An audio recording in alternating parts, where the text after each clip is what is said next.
Greetings. I'm your host, Glen Alex, and this is The Glen Alex Show, the 2023 Positive Change Podcast Award winner in health and wellness and psychology.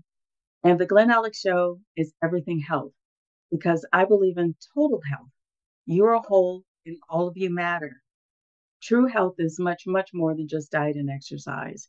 So I am on a mission to help you be joyful, connected, confident, and complete the life experience I call wealth, WELLTH, which is health plus other riches. And if more people were living in total health or even in pursuit of it, the world would be safe and loving for everyone. Because physically, mentally, emotionally, and spiritually balanced people do not intentionally harm self or others. So join us in making the world a better place. And stay tuned for this enlightening episode on journal therapy.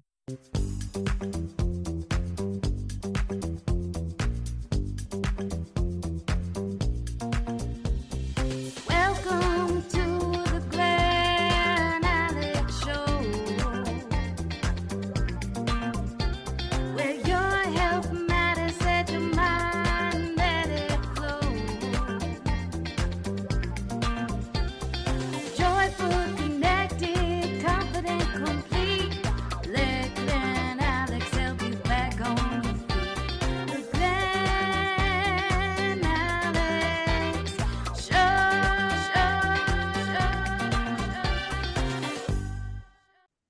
So please help me welcome my guest, Kathleen Adams.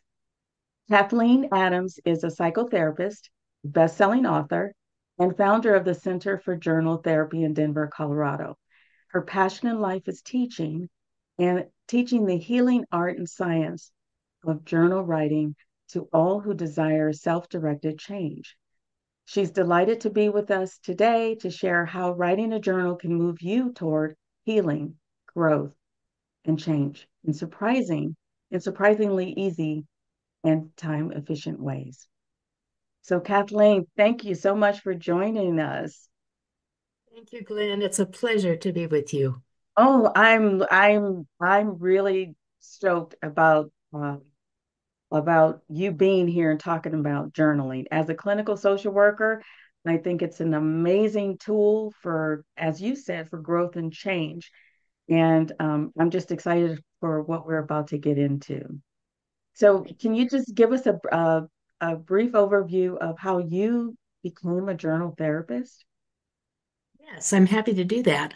I started out as a journal writer when I was 10 years old, and I thought I was writing a journal because I knew I wanted to be a writer from a very early age. So, fast forward 20 or 25 years, and having been a journal writer all that time, some friends asked me if I would teach a little class. And I said, oh, it's not hard, just get a notebook. And they said, well, it's hard for you, it's hard for us. So I put together a little class, taught it to them, and knew immediately that this was what I wanted to do professionally for the rest of my life, help people find themselves through journal writing. And that was 38 years ago. So it's worked out pretty well. Wow, congratulations. Thank you. Congratulations. Now, how do you define journaling? How would you describe that to someone you're introducing journaling to? I think what I usually describe journaling as the process of recording thoughts, feelings, desires, anticipations, problems, worries in a notebook or on a computer or in some sort of written form that helps with the idea that you can learn more about what stops you from having more of what you want and what is already in place that helps you get more of what you want. And this exploration personally or professionally, if you choose to use it about your career, can be a real turning point in how you become more self-reliant in your capacity to help yourself get your needs met and your Okay. desires. Okay. So it sounds like journaling can be a best friend. It can be a best friend. In my first book, Journal to the Self, there's a chapter called The Friend at the End of the Pen. And that is sort of how it goes. It becomes, there I have so many people in my client practice and in my teaching practice who say, I never knew how much I know until I started writing it down. Um, this quote is attributed to several people, but I know it best from the novelist E.M. Forster, who said, "How do I know what I think until I see what I say?"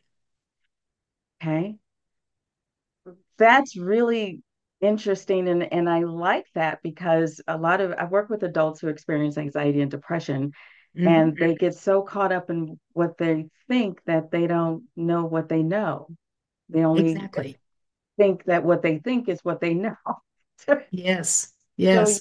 delve And, deep. and it, so there are lots and lots of ways that the journal allows us to literally read our own minds. We can express whatever it is that's on our mind. And when it's written in a way that, and I think we're going to talk about some of these methods, that is purposeful and intentional, and that doesn't have to be complicated. You can do it in 5 minutes. Um, there's a record that you can return to and see where you have been and where you are now, and if there is a difference between those things, or and if so, if the difference is leading you in a positive direction or in a direction that will help you get more um, of your intentions and aspirations acted Okay. upon. Okay. Okay. Now we will talk about different journaling methods. First, though, I want the audience to understand that this is really um, an authentic way to grow, learn, change, develop, etc. What does the top three benefits research says journaling provides? Okay, the bulk of the research is done by a research psychologist, Dr. James Pennebaker, and he would say that the top three benefits are the capacity to tell a coherent, cohesive story that leads you to understanding about your own dynamics. He would also say that there is a great benefit in telling yourself the truth about problems that you're having. And he has a structured process that he goes through, which includes telling the story and then adding in details and telling the story. I call it the story behind the story, the things that are um, n- not necessarily in the habituated story, the story we always tell about a difficulty or problem, to get kind of, outside the boundaries of that and add in the details and the layers that you don't remember to think about. That's Okay. the second stage. The third stage is to look for meaning. Is this, you know, what do I move toward or away from as a result of having this problem or this difficulty? And how has it impacted the life that I want to be living? And then the fourth part of it is the synthesis of where do I go from here? Am I ready to release something, let go of it? Am I done with it? Am I ready to step into something new? And what are the possibilities that now exist if I were to, now that I understand a little bit more about my challenging story, and where it might go from here? Okay. He's replicated that study hundreds of times, and colleagues around the world have replicated it, many, many times over. So there's many hundreds of studies that follow this basic model for everything from diabetes management to depression to Okay. wound healing after surgery. There's so many applications. Cancer, fibromyalgia, infertility, you name it. They've done a study on it. And the results tend to be fairly consistent that people who write in this form do have better outcomes. Okay, that's awesome. And you touched on it, though. I just want to bottom line it for the audience is that um, journal therapy can improve immune function, and that Yes, that does help was the physical healing process. yes, that was one of the earliest findings was that people who wrote in this method, his early studies were with his college students and in psychology, and they did blood work before and after, before the 4-part intervention and after, and then again at 6 weeks and 6 months. And they found that immediately there was immune system response to the 4-part right, and that was activated for up to 6 weeks after the initial writing. Wow. Visits to the campus health center for stress related illnesses uh, at a 6 month follow up demonstrated that the students who had written in the 4-part intervention had fewer visits to the campus health center for stress related illnesses than their counterparts who wrote in the control group, which was to write about neutral topics. Okay. And that benefit of fewer stress related illnesses lasted for up to 6 months, which seems like a really powerful outcome for just really 20 minutes, 15 to 20 minutes at a time over 4 days. That's an hour, hour and a half of writing, Yes. and you get some pretty massive benefit from it. And not to mention, no side effects from medication, That's true. nor the That's right. expense. Yes. Better quality sleep is one of the Yes. outcomes. Yes. Yes. Okay.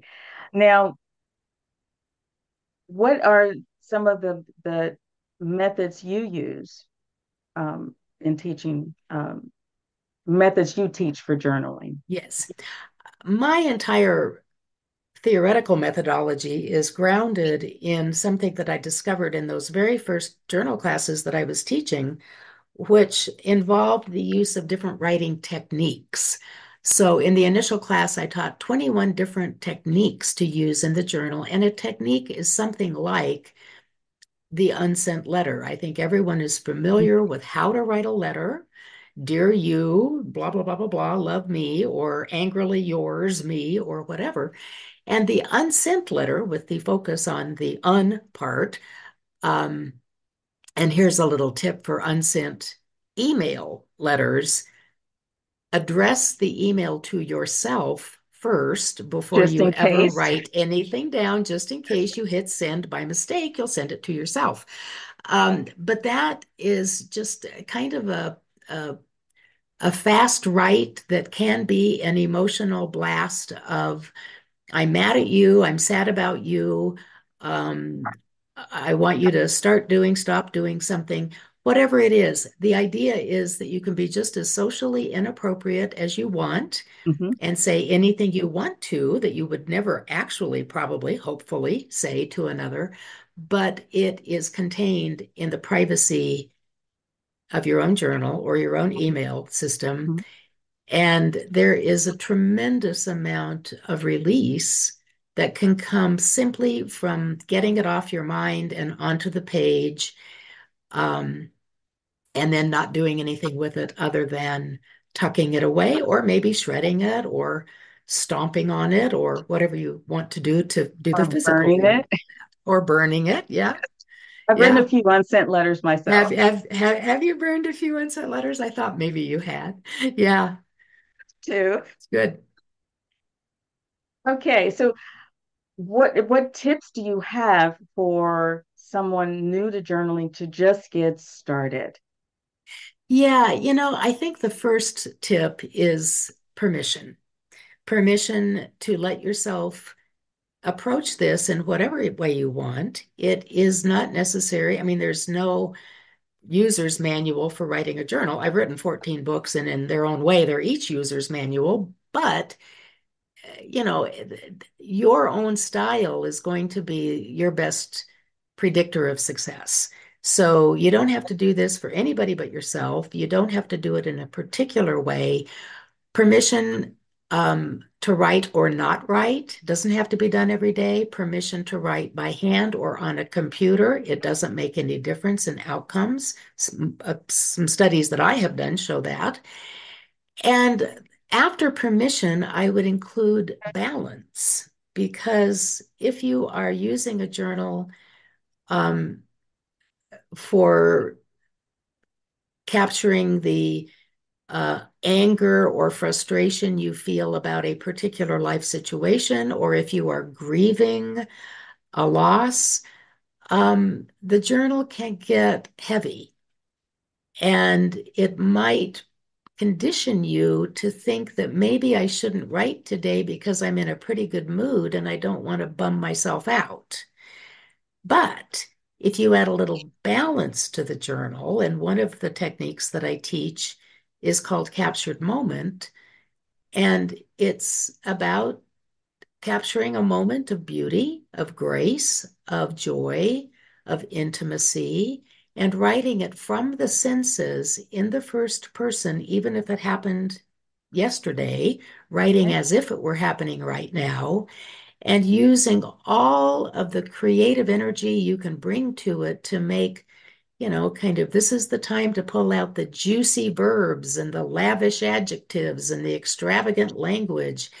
Um, a captured moment of beauty or of joy can add a lot of balance to the journal. And these are very small vignettes that are usually, I recommend 7 minutes. Just set your timer for 7 minutes, dive in and write as creatively as you can about, and if the creativity part scares you off, then just write in whatever way you want to. Tell the story of Right. this moment.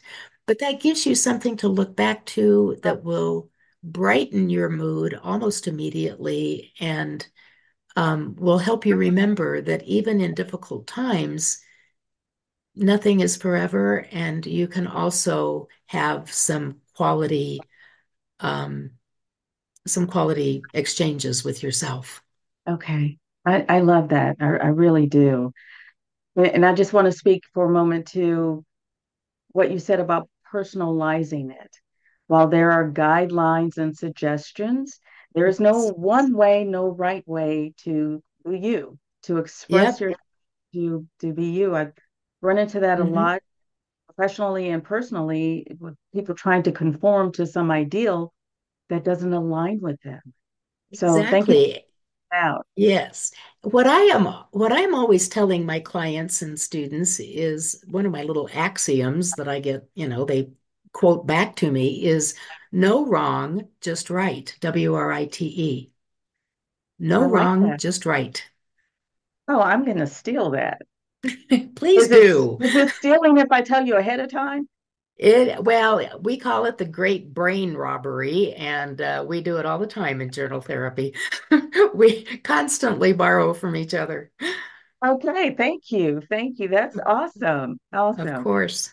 Now, even some clients who can intellectualize the benefit of journaling, they are still resistant to it. What would you say to that person? I would say that resistance is perfectly fine. It's normal. It's a condition that if we can name it, we can have a relationship with it, and then we can start to work with it. So there's a couple of different ways. One is pragmatic, and one is a little bit more creative. The pragmatic one is don't, well, the poet William Stafford used to write a poem every day, and he was known for this. And when people would talk with him, they would say, how can I write a poem every day too? And he would just gently smile and say, lower your standards. So the idea of lowering your standards is one that can carry over the most basic, simple, structured, paced, contained journal technique I personally know is called sentence stems, and it's finishing a sentence. So for somebody who's got some resistance going on, you can start with a sentence stem like, what do I want right now? Well, it's actually a question. So you can start with questions too, but what I want right now is, or the most important thing to do right now is, or right now I'm feeling, and just finish the sentence. It literally can be one word. Okay. And if you want to make it more than one word, you can write a full sentence. I feel this way because. And if you want to really get radical, you can set your timer for 3 minutes and write for 3 whole minutes. When you can, Desmond Tutu, I think it was, that said, the way to eat an elephant is one bite at a time. And that's kind of what this is like. You can start with a word, you know, and then grow from there. And resistance really doesn't have, I mean, there's nowhere for resistance to put its head up, in a short, simple write. A unit of time that I use with a lot of my clients who either have some resistance or don't really, or who have a kind of a cognitive processing style. They're kind of rational people, data-based people. They like information. Mhm. Is a 5 minute sprint. Set your timer for 5 minutes, write as fast as you comfortably can, and pick a topic and just go for it. And at the end of 5 minutes, stand back, read what you've written, and then participate in what I call the reflection right, which is reading back and then saying, as I read this, I notice, Mhm. or as I read this, I'm surprised by, or I didn't realize, Okay. or I have an action plan to. There's a lot of different ways the reflection can go, but I am convinced that it not only makes concrete what you have just done, but it also gives you insight and a way to integrate and synthesize whatever happened, if in fact something happened. It doesn't always, but most of the time, you might be surprised. So resistance can be peeled away just a little bit at a time, and those are some of the shorter ways. The more creative way is to maybe, well, we talked about unsent letters already, to maybe write a letter to resistance and Mhm. say, I know you're a part of my life and I don't want to kick you out, but I wonder if we could find a way to work together. Mhm. Okay. What do you need? What do you need from me to help you feel more safe and, permissive? Okay. Um, and then maybe unsent or maybe resistance will write a letter back to you and say, here's what I need. That can also be a dialogue, a written conversation where you write both parts. That's a little bit more complicated. So Okay. I like the letter back and forth. Okay. Okay. Very good. Very good. Now, for individuals who are more verbal Hmm. and are less comfortable writing, I often suggest then they just do a verbal journal. Yeah, Read that's with good. themselves. That Yes, has the same impact as writing.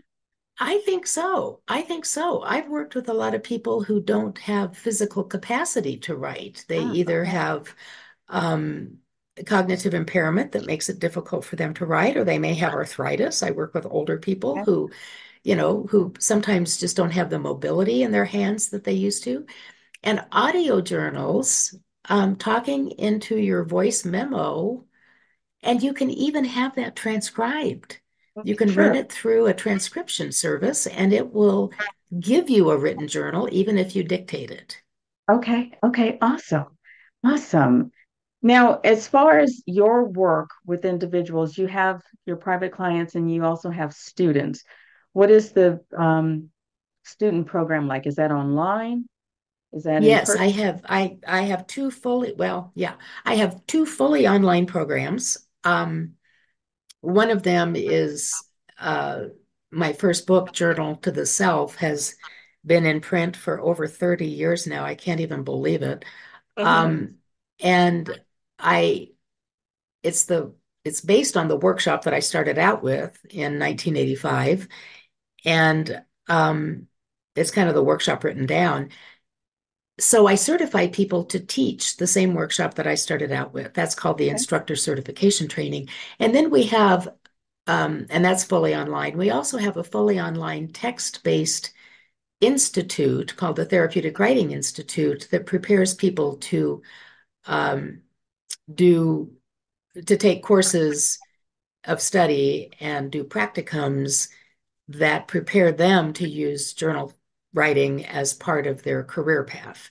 A lot of coaches and therapists take this, community facilitators, but that's a pretty deep dive, and it's an extensive. It takes about 3 years to get all the way through. So that's the long program, and the instructor training is the short program. But with my individual clients, I have kind of a standardized toolbox of techniques that, if they are willing to participate in the writing process with me, I share some papers and handouts with them.